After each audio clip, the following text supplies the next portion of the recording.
तो हमारा power transistors होता क्या है? तो power transistors are three terminal device made with semiconductor material. ये बिल्कुल जो हमारा नॉर्मल ट्रांजिस्टर होता है बिल्कुल वैसा ही ये भी होता है पावर ट्रांजिस्टर, बस उसमें और इसमें फ़र्क ये है कि वो लो वोल्टेज एप्लीकेशन के लिए यूज़ होता है, ये हाई वोल्टेज और करंट एप्लीकेशन के लिए यूज़ होता है, बस यही फ़र्क है, बाकी सब कुछ सेम है। ये भी थ्री टर्मिनल डिवाइस होता है, इसमें भी इमीटर, कलेक्टर और बेस होता है।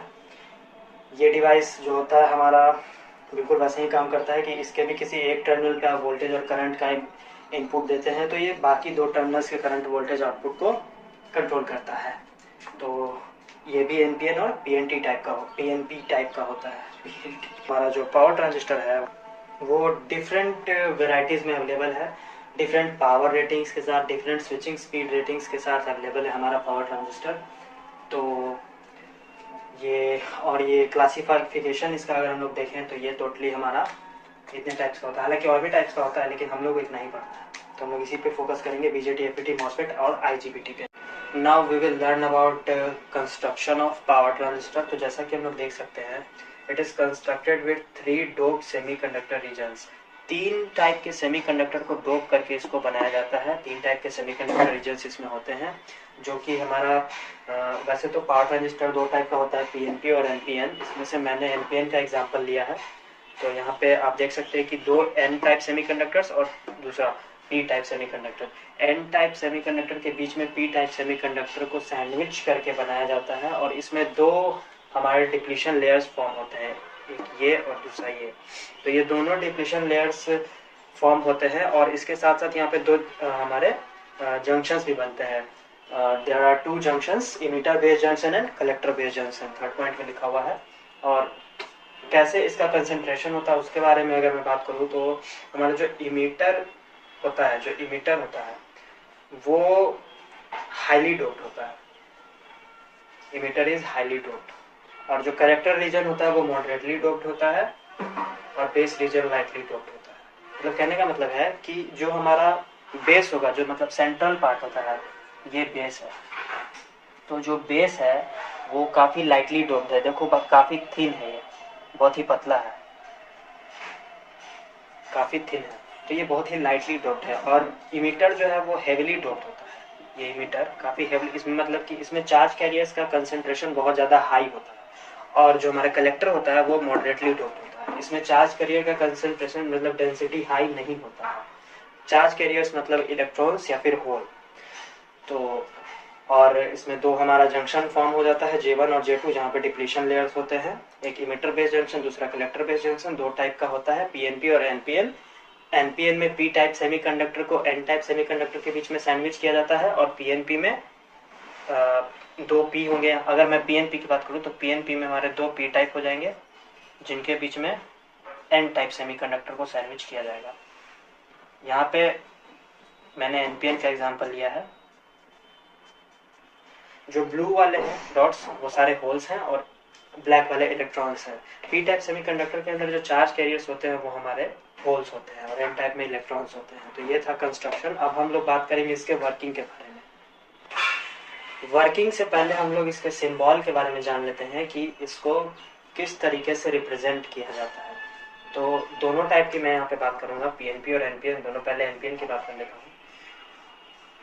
एनपीएन हमारा एनपीएन का जो सिंबल है, हमारा पहले डायोड के सिंबल को समझते हैं। डायोड का सिंबल कैसा होता था?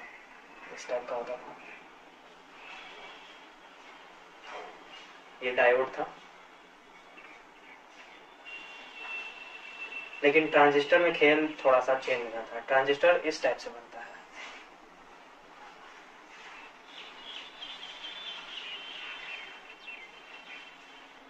इस टाइप से। यहां तक तो डायोड जैसा दिख रहा है थोड़ा थोड़ा, लेकिन यहां से चेंज हो जाएगा।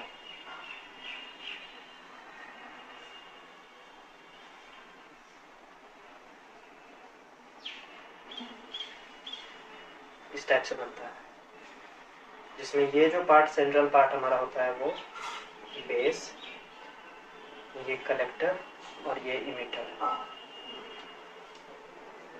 और पीएनपी। ये भी ऐसे ही बनेगा।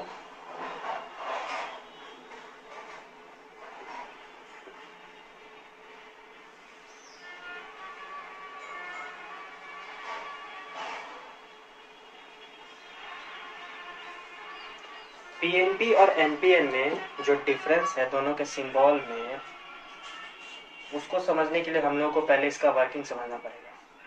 तो मैं अभी वर्किंग पे आता हूँ, बट बेसिक डिफरेंस मैं आपको बता देता हूँ कि जो हमारा एनपीएन होता है उसमें एरो का साइन इस तरह से बाहर की ओर होता है, और पीएनपी में हमारा एरो का साइन अंदर की ओर होता है। ठीक है, तो हम लोग अब समझते हैं कि ये साइन मतलब इस तरह से क्यों दिया जाता है पीएनपी और एनपीएन में, अंदर की ओर और बाहर की ओर। तो जैसा कि किसी भी ट्रांजिस्टर का वर्किंग प्रिंसिपल हम लोग जानते हैं कि जो इमीटर बेस जंक्शन होता है वो क्या होता है, हमारा फॉरवर्ड बायस होता है।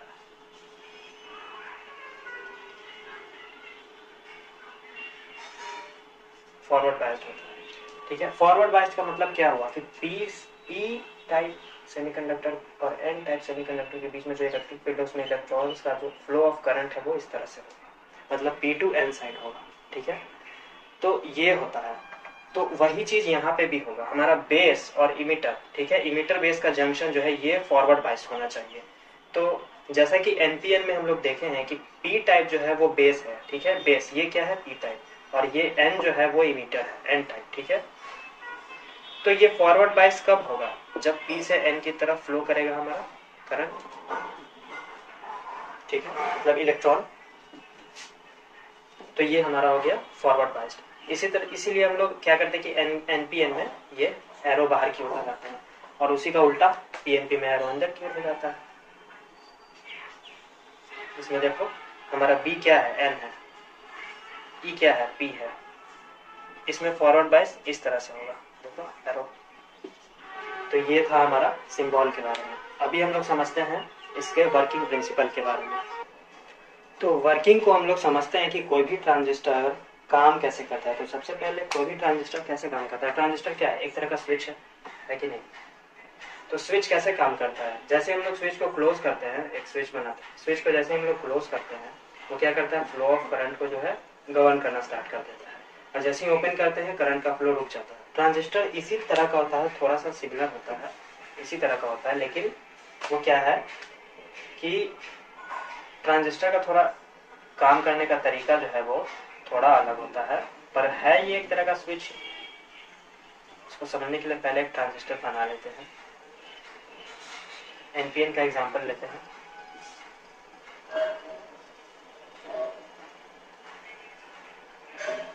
Base, collector, emitter.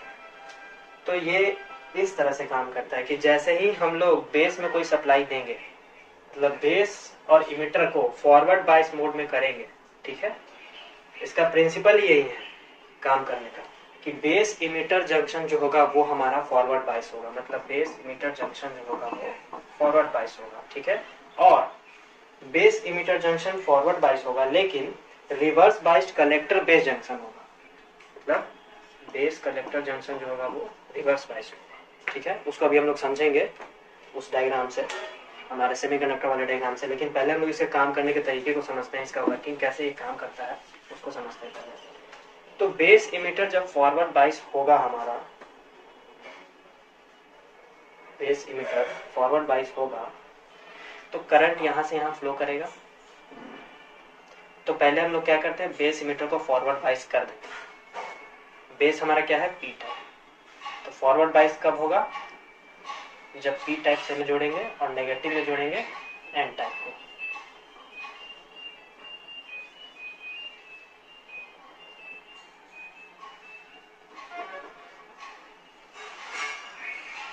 ये क्या हुआ, फॉरवर्ड बायस हो गया। ठीक है, और हमारा कलेक्टर बेस जंक्शन जो होगा वो रिवर्स बायस में होगा। तो हम लोग इसको रिवर्स बायस में बनाएंगे। तो रिवर्स बायस में कब होगा, मतलब जब रिवर्स, ये देखो ये रिवर्स बायस में कब होगा, जब हम लोग उल्टा जोड़ेंगे, जो पी टाइप होगा उसको एन में जोड़ेंगे नेगेटिव में, और जो एन टाइप होगा उसको पॉजिटिव में जोड़ेंगे। तो डायग्राम में हम लोग डायरेक्टली देख सकते हैं कि हमने जो किस तरह से हमारा कलेक्टर जो है उसको हायर पोटेंशियल पे रखा है, वो भी एन साइड को पॉजिटिव से कनेक्ट करके। तो ये हो गया रिवर्स बायस, और बेस इमिटर जंक्शन जो हो गया हमारा फॉरवर्ड बायस हो गया, पी साइड पॉजिटिव से जुड़ा हुआ है, तो ये काम करना स्टार्ट कर देगा। कैसे करेगा कि यहाँ से जो हमारा फ्लो ऑफ करंट है वो इस तरह से जाएगा, पॉजिटिव साइड से करंट निकल के जाएगा।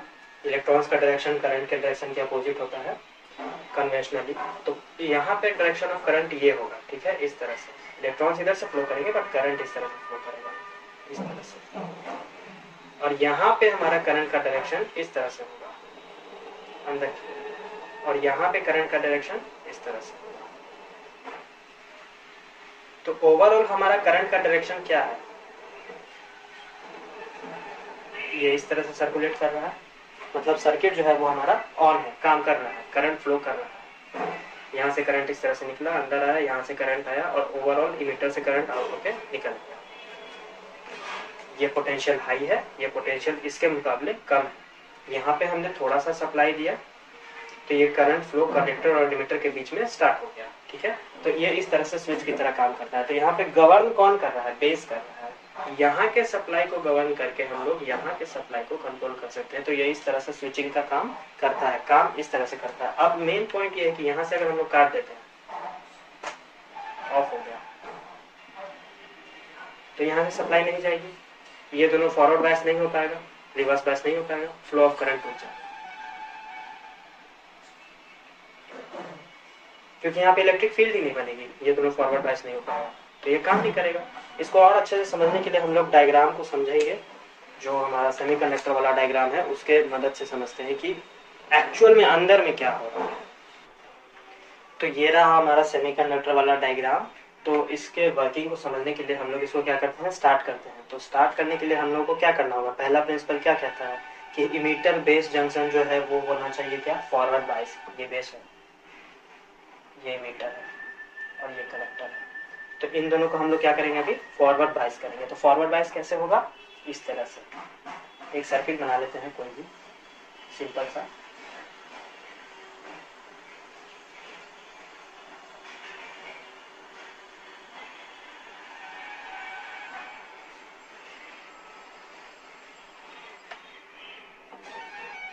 और फॉरवर्ड बायस में कब होता है, फॉरवर्ड बायस का नियम क्या कहता है, जब पॉजिटिव टर्मिनल जो है वो पी टाइप से कनेक्टेड हो और नेगेटिव टर्मिनल जो है वो एन टाइप से कनेक्टेड हो।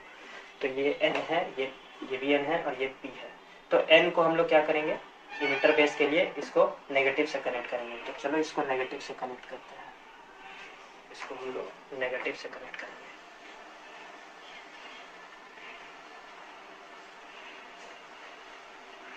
क्या हो गया, फॉरवर्ड बायस हो गया।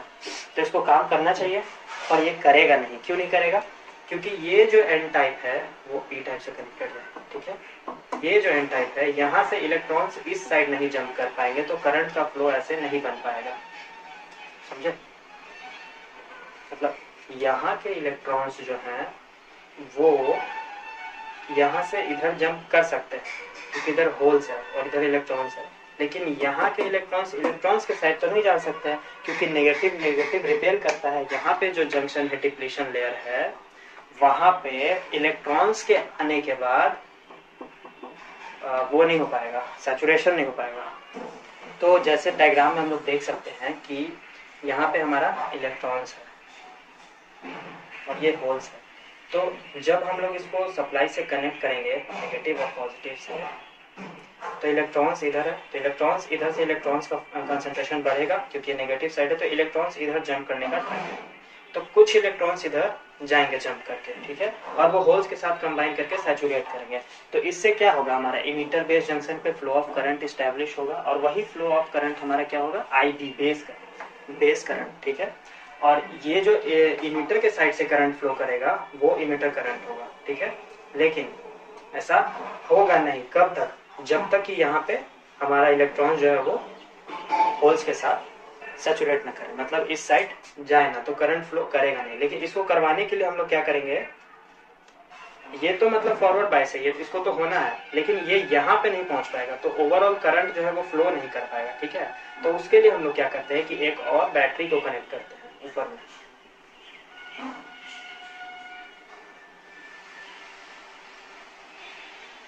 एक और बैटरी को हम लोग कनेक्ट करेंगे।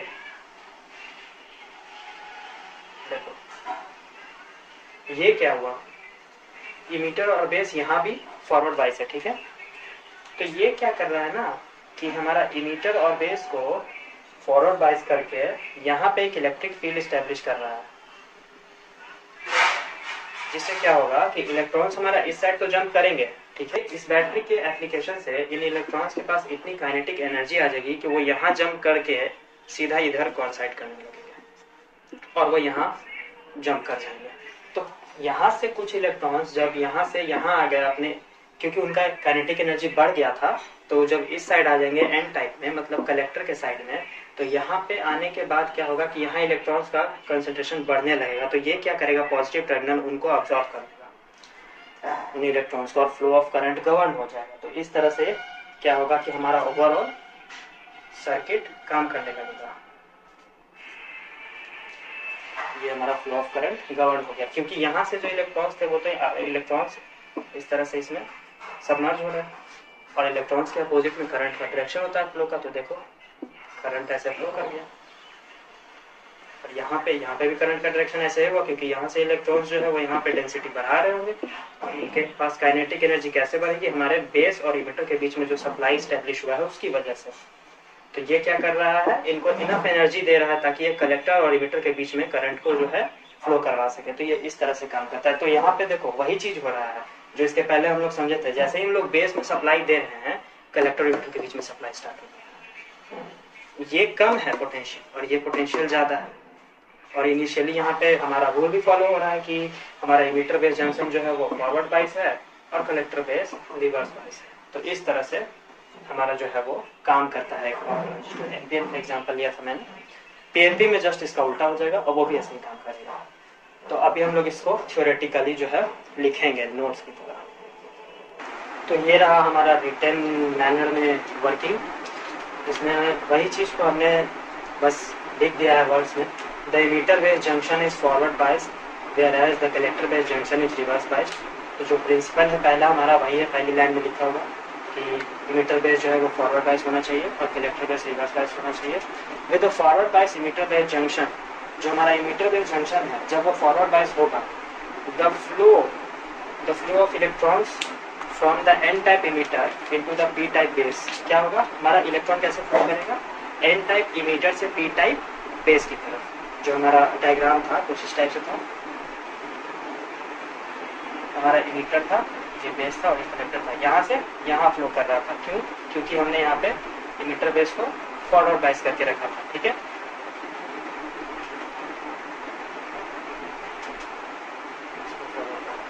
इस टाइप से था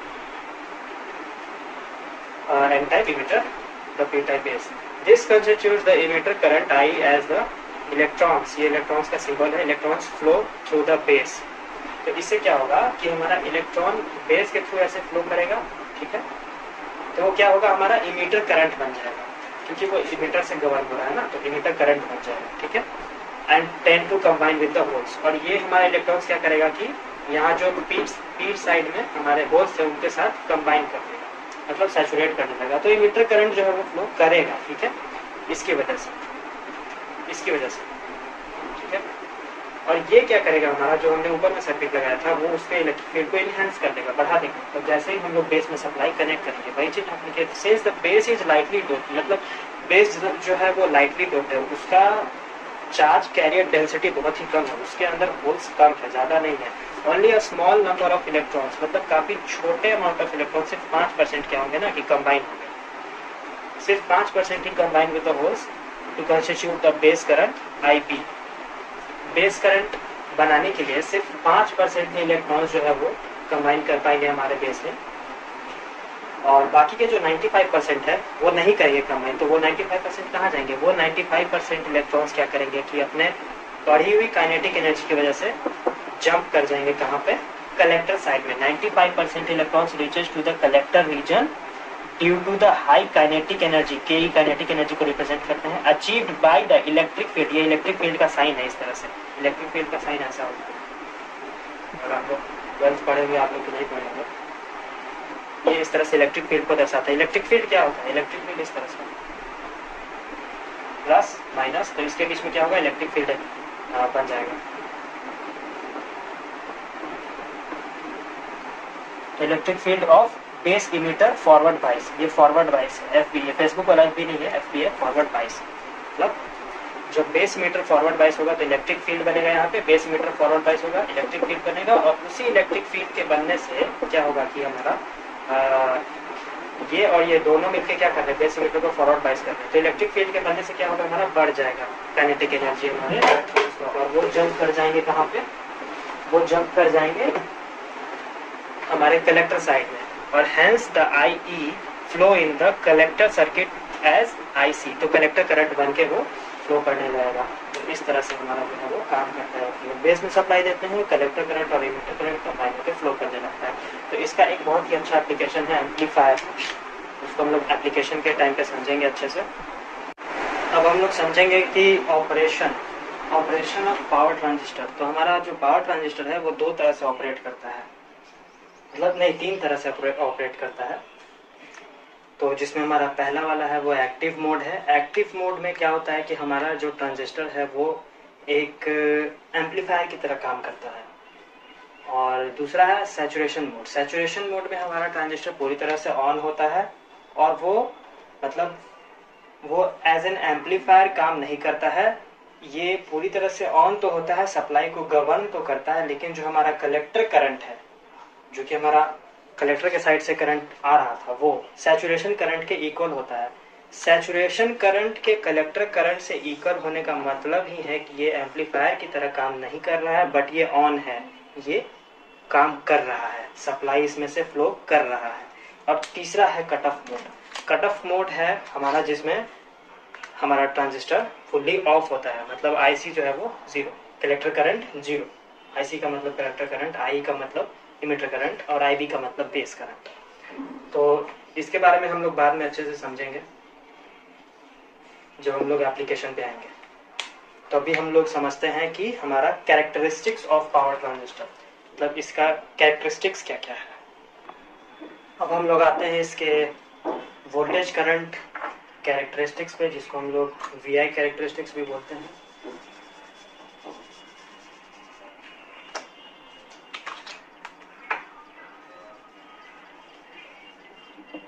VI characteristics of power transistor. तो इसका वीआई कैरेक्टरिस्टिक्स पे अगर हम लोग ध्यान दें तो इसका ग्राफ कुछ ऐसा बनता है। जब भी आप लोग क्वेश्चन है वीआई कैरेक्टरिस्टिक्स ड्रॉ करने के लिए, तो आप लोग इस ग्राफ को बना दीजिएगा, इस ग्राफ पे ही नंबर मिलेगा और ये पॉइंट्स लिख दीजिएगा। टोटल 4 पॉइंट्स हैं। और अब चलिए समझते हैं कि आखिर वीआई कैरेक्टरिस्टिक्स इसका है क्या। तो वीआई कैरेक्टरिस्टिक्स है कि जिस तरह से हम लोग VC का मतलब क्या हुआ, voltage of emitter, collector emitter के बीच का जब वोल्टेज बढ़ेगा, जिस धीरे धीरे बढ़ेगा, मतलब VC increases, IC increases slightly. धीरे धीरे VC बढ़ाएंगे तो धीरे धीरे IC भी बढ़ेगा, मतलब कलेक्टर करंट भी बढ़ेगा। जब हम लोग कलेक्टर इमीटर वोल्टेज को बढ़ाएंगे तो जैसे जैसे वोल्टेज बढ़ाएंगे वैसे वैसे धीरे धीरे करंट बढ़ेगा, ठीक है। लेकिन कैसे बढ़ेगा, which means the device is in active region for a particular period of time, मतलब एक particular period of time के लिए, मतलब यहाँ से यहाँ तक IB1, IB2, IB3, IB4, IB5 और IB6 जो है वो डिफरेंट बेस करंट्स की वैल्यूज यहाँ पे रिप्रेजेंट की गई है। मतलब IB1, IB0 भी है, IB1 से लेकर के देखो IB4 तक ये क्या है, एक्टिव रीजन में, मतलब इतना पर्टिकुलर पीरियड ऑफ टाइम के लिए ये ऑन स्टेट में रहेगा, एक्टिव रीजन में रहेगा, काम करेगा। मतलब करंट जो है वो हमारा फ्लो करेगा किसके बीच में, इमीटर और कलेक्टर के बीच में easily. Once the IC reached to the maximum, मतलब जैसे ही IC की वैल्यू मैक्सिमम रीच हो जाएगी, आप देखो IC का वैल्यू मैक्सिमम कहाँ पे रीच हो रहा है, यहाँ पे रीच हो रहा है, ठीक है, maximum, the transistor switches to the saturation region. मतलब जब IC मैक्सिमम हो जाएगा, बढ़ जाएगा, तो ट्रांजिस्टर कहाँ चला जाएगा, सैचुरेशन रीजन में। यहाँ पे दो टाइप का saturation region, QC saturation region और एक है हार्ड सैचुरेशन रीजन। तो जो हमारा क्यूसी सैचुरेशन रीजन है वो तब अचीव होता है, वो तब यूज होता है जब क्या हो, हमारा स्विचिंग स्पीड जो हो वो हाई हो। स्विचिंग स्पीड कहने का मतलब वो हुआ कि किस तरह से वो बदलता है, ऑन ऑफ, कब ऑन हो रहा है, ऑफ हो रहा है, तो इसी को हम लोग ऑन ऑफ के फ्रीक्वेंसी को स्विचिंग स्पीड बोलते हैं। ये हाई फ्रीक्वेंसी जब होता है, काफी ज्यादा फास्ट होता है, तो क्यूसी सैचुरेशन रीजन हमारा अचीव हो जाता है। मतलब या फिर ये कहें कि किसी सैचुरेशन रीजन का एप्लीकेशन है हमारा हाई फ्रीक्वेंसी एप्लीकेशन के लिए, और हार्ड सैचुरेशन रीजन लो के लिए होता है। जब स्विचिंग स्पीड कम हो, मतलब जब उस ट्रांजिस्टर को थोड़ा टाइम चाहिए ऑन से ऑफ होने के लिए, ऑफ से ऑन होने के लिए, तो उस टाइम पे उसका जो स्विचिंग स्पीड होगा वो लो होगा, और वैसे ही हमारा जो है लो फ्रीक्वेंसी एप्लीकेशन में वो यूज होगा, तो वो हमारा हार्ड सैचुरेशन रीजन होता है। तब सैचुरेट करने का मतलब कि वो सैचुरेट कर गया, मतलब उसमें किसी भी प्रकार का एम्पलीफिकेशन नहीं हो रहा है, ठीक है, वो है तो ऑन बट काम लीनियरली कर रहा है बेसिकली, तो ये हो गया। और ये कट ऑफ रीजन जो है वो रीजन है जब मतलब कि जब तक थ्रेशोल्ड वोल्टेज पर आप नहीं पहुंचेगा, थ्रेशोल्ड करंट पे आप नहीं पहुंचेगा, तब तक हमारा आईबी एक्टिवेट नहीं होगा और ट्रांजिस्टर ऑन स्टेट में नहीं जाएगा। जैसे ही थ्रेशोल्ड मतलब वो पीक पॉइंट जहां से स्टार्ट हो जाता है, तो वहां पे पहुंचने के बाद हमारा एक्टिव रीजन में आ जाता है। तो ये था हमारा voltage current V I characteristics of हमारा पावर ट्रांजिस्टर। इसके कैरेक्टरिस्टिक्स में हम लोग को वी आई कैरेक्टरिस्टिक्स भी पढ़ना है। हम लोग आते हैं इसके एप्लीकेशन पे, पावर ट्रांजिस्टर के एप्लीकेशन पे। तो इसका एप्लीकेशन सेवरल मतलब बहुत सारा जगह पे यूज होता है, तो एक जगह पे यूज नहीं होता है।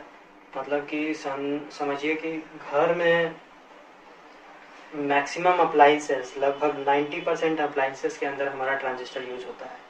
तो सबसे पहले यहाँ पे हम लोग लिखेंगे, डालेंगे एसएमपीएस। एसएमपीएस जो होता है वो स्विच मोड पावर सप्लाई होता है, इसके बारे में भी हम लोग आगे पढ़ना है।